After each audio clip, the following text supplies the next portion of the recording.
Padam, padam, padam, padam, pam, padam, padam, padam, padam, padam, pam, padam, padam, ta, ta, ta. Salut tout le monde, c'est Parenthèse, c'est le podcast avec des copains qui ont des choses à dire ou pas. Je suis Ou avec, je pas. suis avec Pank. Et ouais, là on est dans un exercice technique assez fastidieux puisque on est sur deux podcasts en même temps. Donc il y a le mien là avec mes micros cravates. Et puis il y a le Blue, donc celui de Pank, qu'il utilise pour faire toutes ses interventions plusieurs fois par jour. Et cette fois-ci, il est en vidéo. Voilà. Voilà. Bon, on parle de quoi?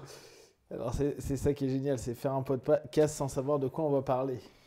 Ouais. Ouais, non, là, ce qu'on parlait, c'était de la notion plus ou moins consumériste ou hyper consumériste dans lequel on peut se retrouver actuellement et toute cette démarche assez, assez marquante de l'hyperconsommation actuelle. Et on parlait un petit peu là, cette notion euh, de minimiser, sans parler de minimalisme, hein, mais en tout cas de minimiser la consommation pour peut-être approcher vers davantage de bonheur, ou en tout cas pour approcher de quelque chose euh, qui peut nous ramener à des choses plus essentielles, comme tu en parlais un peu tout à l'heure, vivre de l'expérience, plutôt que acheter au travers du matériel et estimer que le matériel qui est souvent à durée limitée et de toute façon changeant par les saisons et par les modes deviendra plus ou moins obsolète alors que l'expérience en tant que telle, peut-être elle, ne le deviendrait pas. Et comment aujourd'hui on pourrait imaginer un monde un peu moins consumériste, sans dire que la consommation c'est mal, hein, parce que tout de suite on peut arriver dans des extrêmes, mais simplement se dire comment on pourrait avancer dans une dynamique plus moderne où il y a de la consommation plus juste et en même temps c'est cette notion de vie d'expérience, de retour vers de l'expérience, parce qu'au bout du compte cette expérience on l'avait par le passé. Je pense que nos aïeux ils avaient plus ça, ils avaient moins de divertissement, donc plus d'expériences, pas forcément fun, hein, mais d'expériences humaines, d'expériences même solitaires à certains moments et qui, qui pouvait ou qui devait, parce qu'au bout d'un moment, sinon tu t'emmerdes, apporter un bénéfice, alors que parfois aujourd'hui, on va compenser par une hyper consommation. Et cette hyper consommation, elle n'est pas que matérielle en tant que telle, elle peut être aussi, tu vois, hyper consommation de Netflix, hyper consommation de jeux vidéo, hyper consommation de, là, je parle même pas de drogue, alcool, etc., hein, mais d'espèces de trucs qu'on achète, qu'on consomme, qu'on surconsomme, qu'on surachète pour officiellement un mieux-être, un bien-être ou une joie qui, à la limite, peut devenir addictif, hein. On est en train de commencer à dire qu'il y a une addiction aux jeux vidéo qui existe réellement. Et se dire à un moment donné, ok, comment on pourrait revenir vers, pas du minimalisme, mais de la minimalisation ou de la réduction. Parce que du minimalisme, je trouve tout de suite qu'on arrive dans un extrême qui n'est pas forcément juste. Et toi, qui as quand même un peu bossé sur la question, tu en arrives aussi un peu à cette idée-là. Mhm. Plutôt vers une notion de réduction Mhm. des choses pour emmener vers l'expérience. Mhm. Une expérience. T'en penses quoi et comment tu perçois ça? Euh, Déjà, je l'ai vécu au travers de mon expérience. Quand j'étais plus jeune, avec mes parents, on a eu des périodes où on a manqué, où j'ai vraiment connu le manque dans le sens où on mangeait une fois par jour, où, enfin voilà, une période assez difficile économiquement. Et je pense que forcément, j'en ai retiré quelques enseignements, dans le sens où, à une époque de ma vie, j'ai quand même très bien gagné ma vie. J'avais de très bons salaires. Et je suis rentré dans le piège de la surconsommation, certainement voilà, par compensation d'une certaine période de ma vie. Derrière ça, je me suis aperçu avec le temps, et je pense que j'avais besoin de vivre cette expérience, qu'il y avait une autre manière de voir la consommation dans la société dans laquelle on est. Et j'ai commencé à étudier le minimalisme, et je suis d'accord qu'avec le recul, le mot est pas forcément super adapté, je trouve très réducteur. Peut-être qu'il faut utiliser une autre sémantique pour définir ce courant. Hier, j'ai tapé minimalisme sur YouTube. Il y a plein de vidéos où en fait les gens expliquent que par le minimalisme, on arrive à redevenir entre guillemets riche pour des gens qui ont des difficultés financières. Après, suite à cela, j'ai commencé à lire des livres de sociologie sur le rapport de l'homme à l'argent, sachant qu'en France, il y a une espèce de tabou autour de l'argent, il y a même une espèce de déni vis-à-vis de l'argent. Et c'est intéressant parce que ce livre était écrit par un ancien gestionnaire de patrimoine suisse qui a eu la possibilité de faire de réelles statistiques sur la manière à laquelle les gens géraient leur pognon. D'ailleurs, ce serait intéressant un jour qu'on discute avec quelqu'un qui fait de la gestion de patrimoine et qui a un peu de recul. Alors, quelqu'un qui fait de la gestion de patrimoine, mais qui en est encore dans son métier, je pense qu'il ne sera pas forcément objectif. Mais quelqu'un qui a fait ce métier-là et qui a un réel retour d'expérience sur ce qu'il a vécu à la rencontre de tous ces gens qui avaient une certaine manière de gérer leur argent, ça peut être intéressant comme expérience à raconter. Et il disait qu'en gros, il y avait trois typologies de modes de dépenses. Donc il y avait ceux qui étaient des fourmis, hein, qui étaient capables d'accumuler énormément, qui comprenaient comment fonctionnait l'argent, comment on fonctionnait vis-à-vis des entrées d'argent et des sorties d'argent. Donc c'est des gens qui avaient jamais et qui n'auraient jamais de problème financier. Il y avait des gens qui dépensaient tout. Dès qu'ils avaient des sous, ils dépensaient tout et se retrouvaient tout le temps en difficulté financière, toujours à découvert avant la fin du mois, avec des agios, etc. Et c'est des gens qui, introspectivement, avaient une sorte de, je ne dis pas de haine, mais un certain mépris vis-à-vis de l'argent. Donc, ça veut dire que dans leur mode de fonctionnement, ils se débarrassaient de l'argent parce que pour eux, c'était mal d'en avoir. Et il y avait une troisième catégorie qui était une catégorie un peu plus ambivalente, qui eux étaient capables de gagner énormément d'argent, mais qui à côté étaient incapables d'épargner. Et même s'ils gagnaient, je sais pas moi, 10, 15 000 balles par mois, à la fin du mois, eh ben, ils étaient à découvert et voilà, ils n'arrivaient pas, ils comprenaient.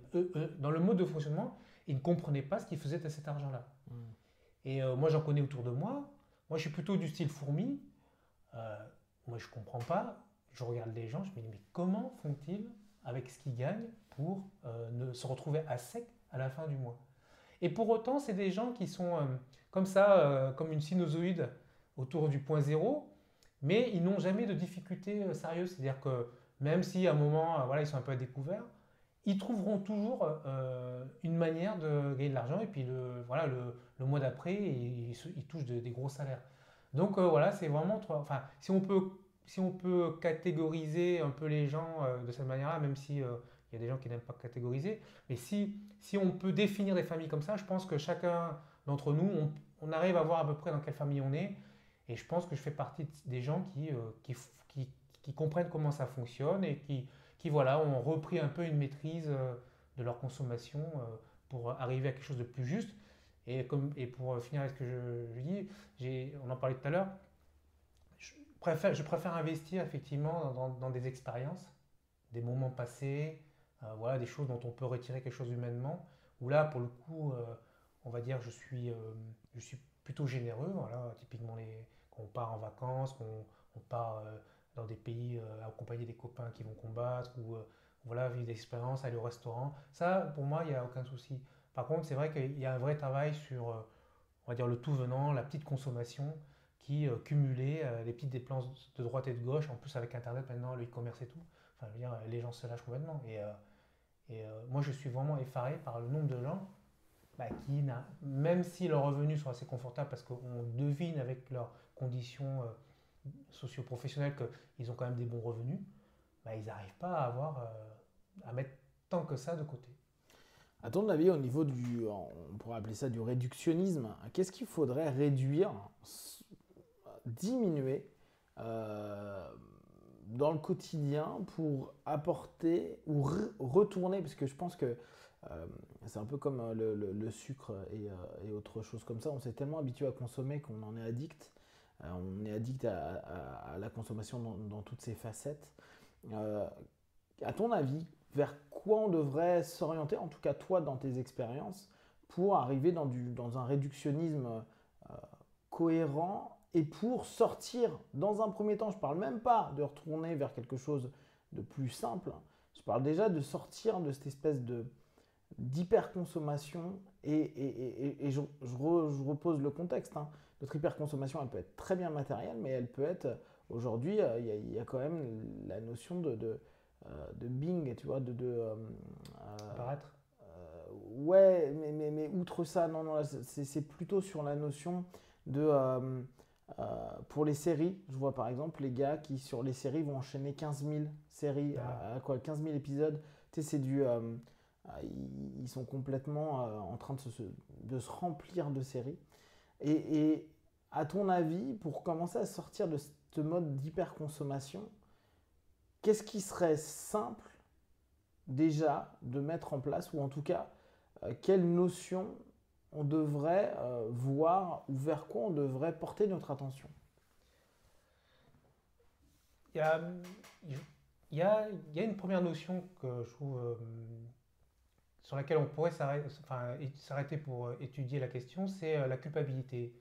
Il y a des gens qui culpabilisent de rien faire ou qui culpabilisent de, d'observer le temps qui passe, que ce soit palpable. Et comme tu disais, il y a un besoin de remplissage, c'est-à-dire que les gens, ils ont des agendas et il faut le remplir. C'est-à-dire, si ce soir on ne regarde pas une série, on ne se remplit pas de quelque chose, il y a quelque chose de suspect. Et tout doit être accéléré. Alors on en parlait, une société qui est artificiellement accélérée, elle permet effectivement à ce que les gens puissent consommer. Et puis voilà. Et dans le mode de consommation, on est pris dans une forme de pattern où voilà, on se surconsomme de séries télévisées, on se surconsomme d'achats, les enfants, il faut absolument qu'ils fassent des choses, il est hors de question qu'ils s'ennuient, etc., etc. Alors, la première chose, c'est la prise de conscience de ça. Et ça, je pense que c'est pas forcément évident parce que quand tu parles aux gens, société artificiellement accélérée, ils disent oui. On met quoi concrètement en face pour essayer de stopper ça parce que voilà, ça entraîne la surconsommation avec des problèmes écologiques, tout ça. Les gens ne savent pas trop quoi répondre. Moi, pour moi, il faut faire les choses simples, basiques. C'est-à-dire des tips, comme tu dis, des tips, je sais que tu aimes bien ce mot, des tips, des petites procédures, voilà, des smart ou je sais pas quoi, des petits objectifs où on se dit,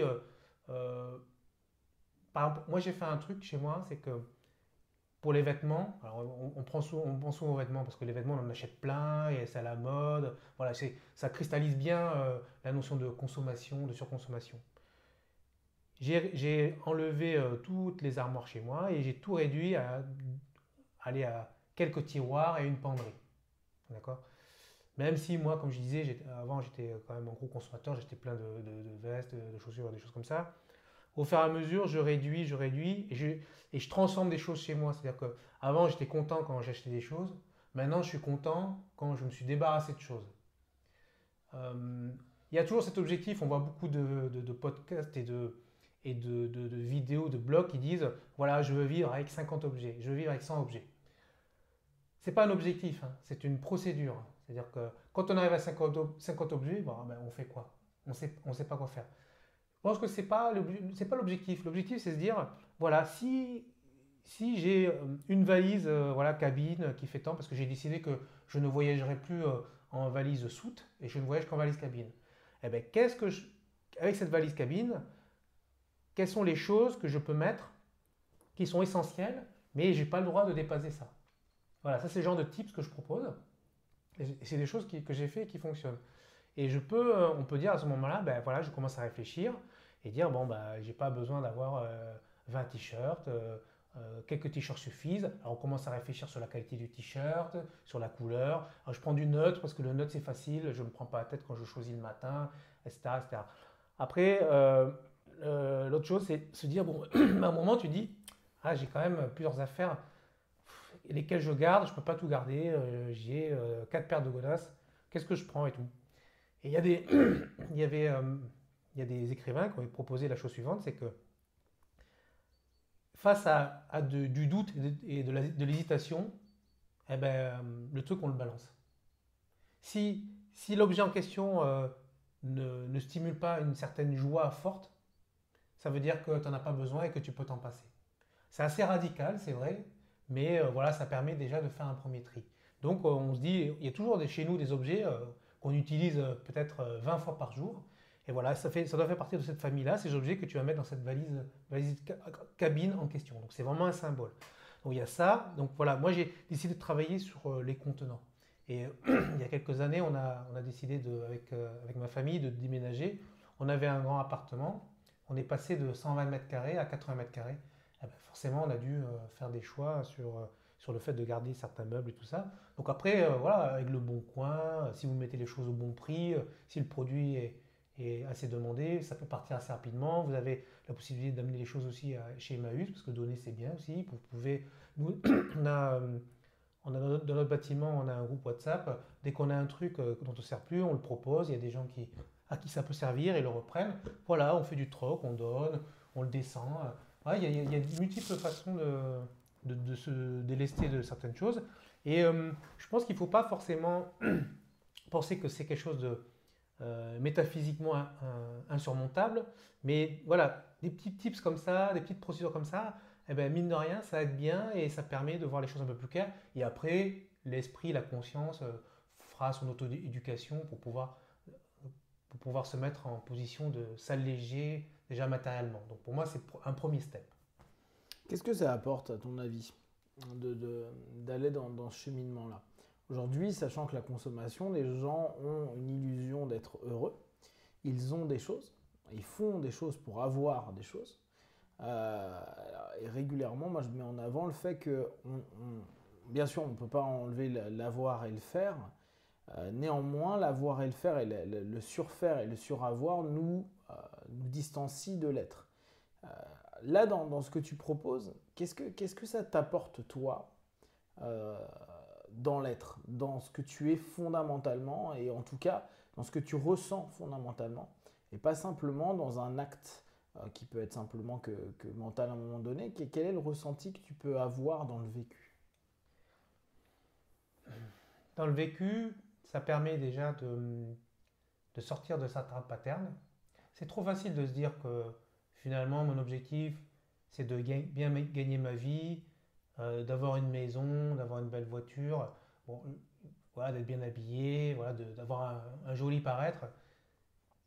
C'est, je sais que c'est caricatural, mais finalement, comme les gens ont quand même globalement du mal à se trouver des objectifs authentiques dans leur vie, quand tu discutes avec les gens, voilà, si tu prends une personne voilà, au hasard dans la rue et que tu commences à discuter avec elle et que tu arrives à un niveau de discussion un peu intimiste et que tu lui demandes c'est quoi ton objectif dans la vie, ben, les gens sont démunis. Mais je ne pense pas que les gens soient démunis et puis ils vont répondre oui, bah, gagner bien ma vie, mettre les gens en sécurité, acheter ma maison, arrêter d'avoir un crédit, etc. Mais je ne pense pas que c'est la faute de cette personne-là. Je pense que le conditionnement fait que les gens n'ont pas forcément l'occasion d'avoir suffisamment de réflexion sur eux-mêmes pour construire un objectif qui leur soit propre. Et pour en répondre à ta question, qu'est-ce que ça m'a apporté? C'est que moi, personnellement, je me suis rendu compte que ben, j'avais pas, il y a quelques années, pas d'objectifs très concrets, même maintenant, mais que pour y arriver, ça n'allait pas se faire comme ça. Il y a des gens qui ont des visions, moi, je n'ai pas cette vision-là. Donc, le fait déjà, pour moi, de se débarrasser des choses qui pèsent, parce qu'il faut savoir que quand on achète beaucoup de choses, eh ben, il faut travailler pour acheter ces choses-là. Et le travail, c'est du temps que tu donnes à autrui, quelque part, dans notre système économique. Donc, ça me permet, moi, de récupérer un peu de temps pour moi, un peu de temps pour réfléchir, et ça me libère un petit peu pour voir ma vie déjà avec un premier niveau de filtre différent. Moi, je l'ai vu comme ça m'a permis de, voilà, de découvrir peut-être d'autres mondes, d'autres écosystèmes, d'autres manières de penser, des gens voilà, qui commençaient à réfléchir sur ça. Et quand je vois, moi, je me souviens, c'était en 2011 où je me suis intéressé au minimalisme suite à un livre de philosophie que j'avais acheté par hasard. Et c'était quand on tapait sur Google minimalisme, ça parlait que d'art, l'art minimaliste. Maintenant, il y a plein de blogs, il y a plein de gens voilà, qui vont vers ce courant-là, qui partagent gratuitement leurs tips pour aider à désengorger un peu les maisons, désengorger derrière ça l'esprit, l'âme, la relation. Voilà, c'est se débarrasser tout simplement des choses qui ne leur appartiennent pas. Et je pense que ça peut aller plus loin, c'est-à-dire que le minimalisme, c'est aussi enlever des patterns qu'on nous a forcé à apprendre quand on était jeune, dans certains environnements sociaux, familiaux. Voilà, il y a une volonté d'épurement, de renoncement, il y a des courants, on en vient à ça, parce que parallèlement avec une société où les gens consomment à mort, ben, il y a des gens qui se disent, bah non, on peut pas continuer comme ça. Voilà, qu'est-ce qu'on va proposer? Et sur la voie du minimalisme, ça permet d'ouvrir des choses et des perspectives qui sont, on va dire, un peu plus positive et généreuse que ce qu'on propose dans un consensus social économique tel que l'on vit dans une démocratie comme la France. Et tu ne penses pas qu'aujourd'hui, avec le développement des smartphones, le développement d'Internet, avec tout ce qu'on peut avoir et toutes les possibilités qu'on a, et là on est à nouveau dans l'avoir, hein, c'est-à-dire que l'information, le côté ludique, le côté tout ce que l'on veut, en fait, on peut le retrouver aujourd'hui dans un smartphone. Et que on a beau partir sur une notion dite moins consumériste d'un point de vue peut-être matériel, néanmoins notre addiction de plus en plus forte, et je pense qu'elle est généraliste hein, à la plupart d'entre nous, c'est-à-dire de plus en plus addict à notre internet, de plus en plus addict à nos podcasts, à nos YouTube, à nos téléphones portables où on a tout dessus, hein. On va écouter nos MP3, écouter des flux RSS de podcasts qu'on aime bien, regarder des vidéos sur Daily ou sur YouTube. Est-ce que tu ne penses pas que au bout du compte, on, on vise quelque chose qui est, moi je trouve intéressant, mais qui est peut-être aussi à côté d'un des problèmes plus profonds et qui, au bout du compte, répond à la même problématique. À quand le minimalisme de la technologie, le minimalisme de l'information, le minimalisme de ce consumérisme, de ce que même là on propose? C'est-à-dire que nous, là, on va proposer un podcast, une émission X ou Y, mais se dire, bah ouais, mais c'est bon, j'en ai pas besoin. Et se dire, tu vois, parce que c'est encore avoir ou encore faire écouter quelque chose pour. Et aujourd'hui, on va peut-être pouvoir réduire plein de choses d'un point de vue matériel.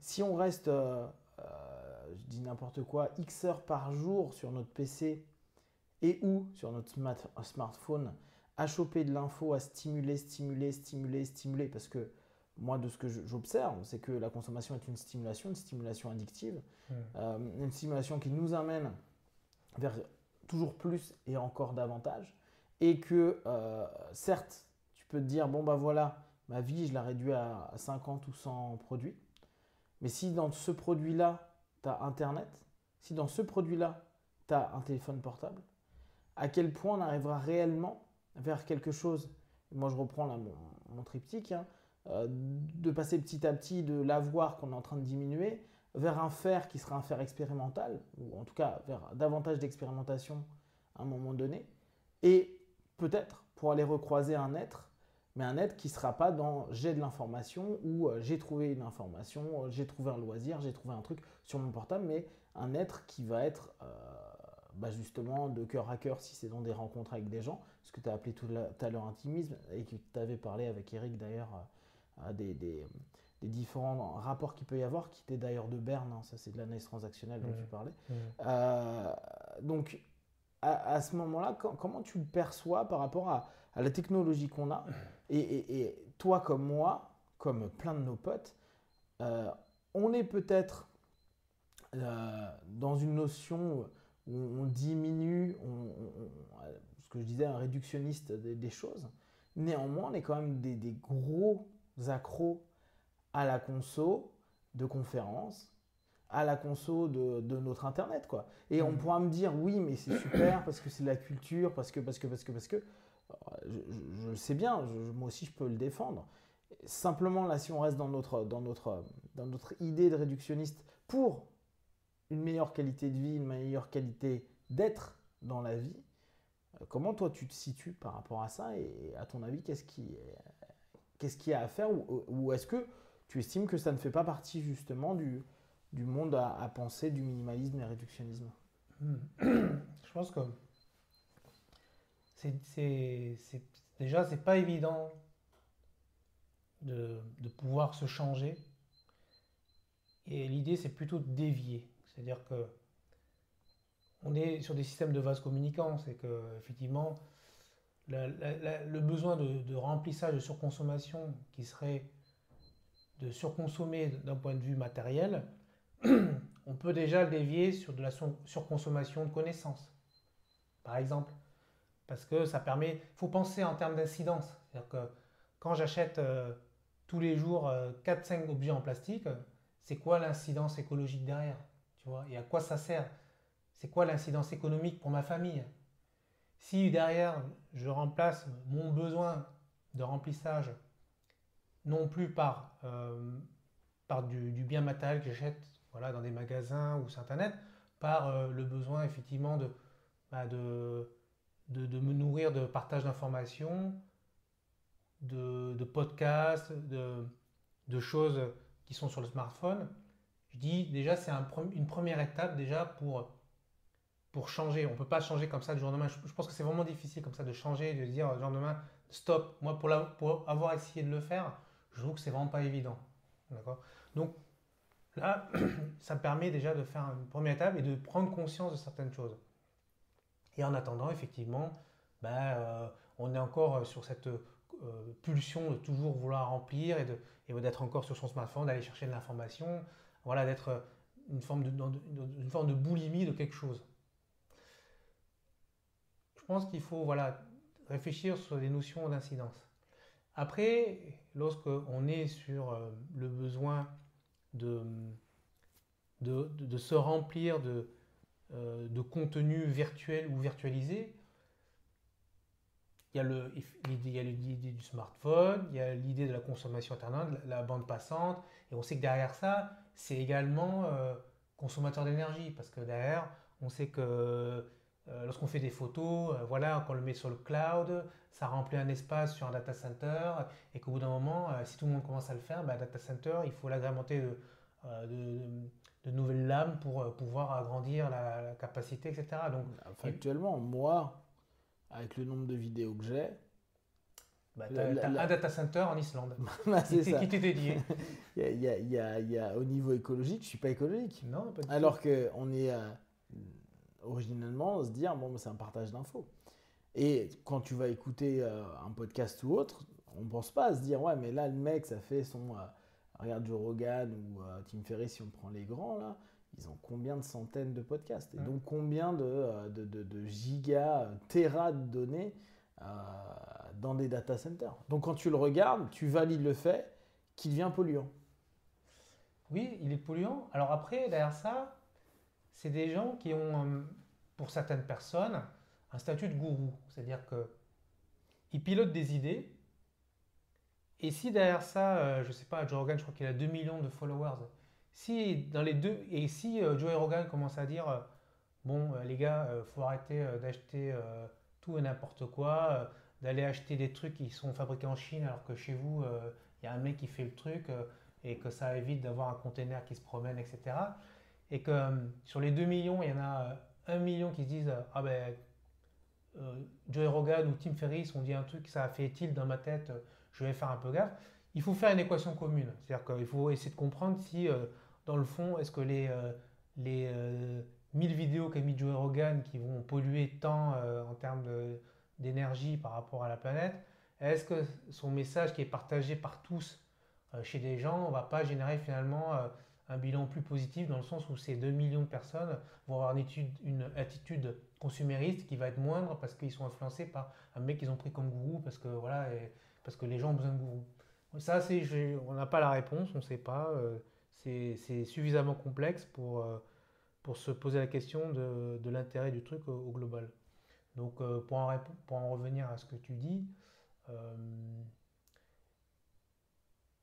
je choisis ma manière de surconsommer, soi-disant que voilà, j'étais programmé pour surconsommer parce que on est dans une génération où on surconsomme fatalement, et ne serait-ce que par les outils interconnectés, par les smartphones, par les contenus qu'il y a, et je remplace une addiction par une autre addiction. C'est ça. Et j'estime que on ma est nouvelle dans un addiction, rapport compensatoire à ce moment-là. voilà, ma nouvelle addiction, j'estime qu'elle elle est plus cohérente, on va dire, avec ce que j'aspire au niveau de mes objectifs pour le bien-être. D'accord. Si je vais dans cette direction-là, si tu me dis, tiens, maintenant, il y a des gars entiers qui font des blogs sur le minimalisme, est-ce qu'au bout du compte, ils ne sont pas justement juste dans un principe observable de la réduction de l'avoir au travers de l'objet et pas nécessairement de la réduction de l'avoir dans cette boulimie non observable d'un point de vue extérieur? C'est bon, tu as une maison, il y a peu de choses dedans. Mais tu passes, tu dis que tu as 100 objets, mais tu passes 5 heures de ta nuit à regarder Netflix. Comment on peut valider cette notion de minimalisme dans ce cas-là? Parce que pour moi, tu vois, moi très binaire, le mec, il a juste fait quelque chose de palpable.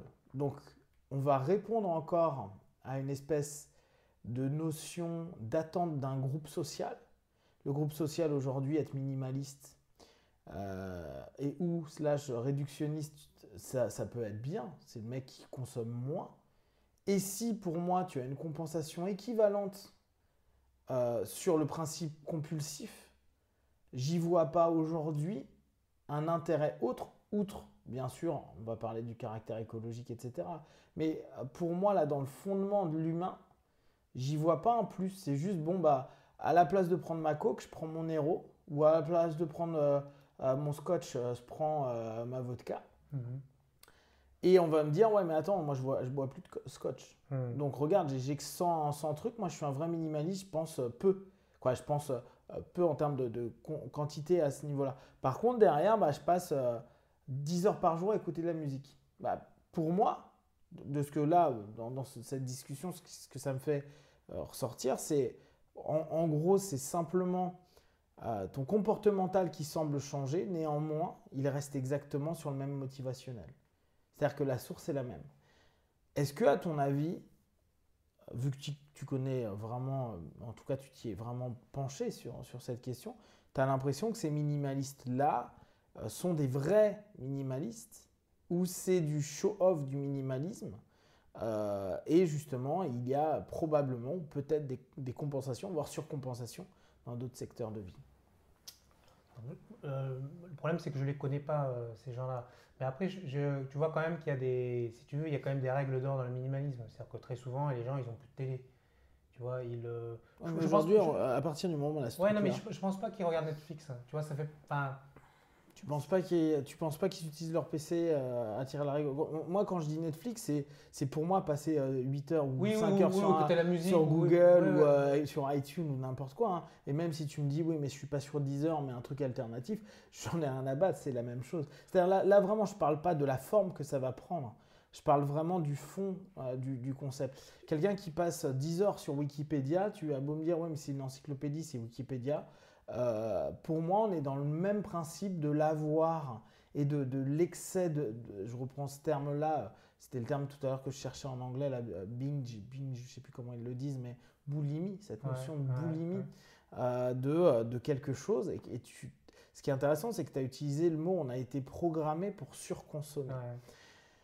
Dans la théorie, moi j'aime beaucoup la théorie minimaliste sur l'idée, même si moi je ne l'ai pas étudié pour x, y raison. Et là, moi, ce que je m'interroge réellement, c'est me dire, mais est-ce qu'on n'est pas en train simplement de montrer aux gens quelque chose? Super, j'ai moins de matériel, mais au bout du compte, je suis toujours dans un comportement similaire parce que ma motivation n'a pas changé.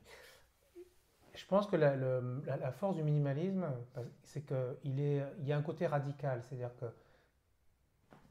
il y a quelque chose de brutal, c'est-à-dire qu'on te dit, tu as 10, il te faut plus que 1. Et je pense que dans l'exercice, il y a une auto-éducation qui se fait fatalement. C'est-à-dire qu'il y a un moment où il se pose la question de se dire, est-ce que je ne suis pas en train de basculer sur autre chose? Tu vois ce que je veux dire? C'est comme, par exemple, tu dis, il y a un mec qui se prend d'amour pour le jiu-jitsu brésilien ou la lutte à livrer, et ben tu vois et s'il en fait vraiment, au bout de 2-3 ans, son corps change. Euh, il y a un moment ou un autre, il y en a un qui va faire attention à son alimentation, il va faire attention à plein de choses. Tu vois ce que je veux dire? C'est que si tu es arrivé dans le sport avec un surpoids, avec, on va dire, voilà, un physique un peu dégradé parce que tu n'as pas fait attention, et que tu te prends d'amour pour le sport comme la luta ou le jiu-jitsu brésilien, fatalement, ça va transformer ton corps, tu vois, de manière obligatoire presque. Nous, on a vu combien de fois on a vu des mecs arriver, genre au bout de 2 ans, tu regardes, c'est plus du tout le même mec qu'avant, quoi. Et le minimalisme, c'est un peu ça. Il y a ce côté un peu brutal où de te forcer à faire certaines choses c'est pas possible de faire du minimalisme si à un moment tu t'es pas posé la question de l'addiction, de ce que tu es, ton rapport, ton degré de liberté, les effets compensatoires. Donc, il y en a qui vont s'en sortir, il y en a qui s'en sortiront pas, mais je pense qu'au global, il y a quand même des règles communes qui font que ça amène du bien dans cette vision-là, quoi. C'est pas genre, tiens, je suis un fan de sac à main et de chaussures, et hop, je mets au minimalisme, et finalement, ben, je suis la même personne. Tu vois, c'est pas, pour moi, c'est un peu au forceps, mais ça t'oblige quand même, si tu veux, à essayer de tirer le meilleur de ton rapport à la consommation. Bon, moi ce que ça me fait venir en moi, c'est cette notion, en fait, et tu l'as dit, ce côté radical, c'est la notion réactionnaire. Et c'est, pour moi, la notion réactionnaire, ça veut dire qu'on est toujours soumis aux mêmes tendances, puisqu'on est dans le non-choix. On a soit l'adhésion, soit la réaction. Et tant qu'on est dans l'un ou l'autre, on n'est pas dans une notion où on est dans le choix. Et tu me parles de choix à partir d'un certain moment, et ce que je pense qu'est une réalité, mais elle viendra de la remise en question même du minimalisme dans l'état même du minimalisme, parce que tant qu'on est dans le minimalisme, en réaction à un monde comme notre société aujourd'hui, on est donc simplement encore enclin à être esclave du système qu'on est en train de combattre dans le rapport réactionnaire. Et pour moi, à ce moment-là, on n'est absolument pas dans du minimalisme, du vrai réductionnisme de fond dans l'esprit, parce qu'on est juste, et tu l'as abordé 3 fois là, on est dans des codes. Et tant qu'on est dans ces codes-là, on n'est que dans de la réaction. Donc on est dans de l'adhésion indirecte de quelque chose que l'on refuse. On est en fait en train de toujours de combattre la même chose, et on n'est absolument pas libre, alors que logiquement, et tu l'as aussi utilisé beaucoup dans ta sémantique, la liberté devrait être le maître mot à un moment donné. Et or, pas du tout, parce que si on n'est pas libre même du dogme ou du rapport qu'on va avoir au système global de consommation, c'est-à-dire qu'on n'est qu'en réaction, bah on est en non-choix. Et si on est en non-choix, on est juste en train d'être un esclave d'un autre système dogmatique qu'on peut estimer juste ou pas juste, hein, plus juste parce qu'on se dit ah c'est un comportement qui me convient, mais qui derrière n'a à aucun moment fait mûrir l'être dans le fond, mais juste dans le comportement. Toi, pour moi, on est encore dans du binaire. C'est j'adhère à une société un peu. Alors, bien sûr, hein, il va y avoir des variations de j'adhère un peu, beaucoup, je suis un hyper consommateur, un moyen consommateur, un consommateur, je suis un minimaliste. Mais pour moi, on est toujours dans le même truc. On n'a pas changé de sphère parce qu'on est toujours dans de la réaction à une sphère, genre ouais, mais la consommation, fuck. Ouais, mais pour moi, la maturité, et là, tu prenais l'exemple BJJ ou Luta. On en a vu beaucoup, mais on en a vu plein aussi que ça ne changeait pas grand-chose. C'était juste un sport comme un autre, c'était juste là pour faire les 2 ou 4 heures d'activité physique qui est donnée, etc. etc. Et je pense que cette notion qui est toujours un petit peu complexe quand on tente de trouver des alternatives, souvent l'alternative n'est qu'une réaction à quelque chose et donc un non-choix. Et donc en fait, on est toujours sous le dogme, le pouvoir de ce qu'on est en train de combattre. Ouais, là, je pense que là-dessus, c'est un peu... Je pense que là, on a dévié le sujet. Ouais, non, pas trop. Bon, on va arrêter là, parce qu'on est... Putain, on est déjà à 40 minutes. Bon, merci tout le monde, merci Punk. Et puis, rendez-vous au prochain épisode. Ciao. See ya.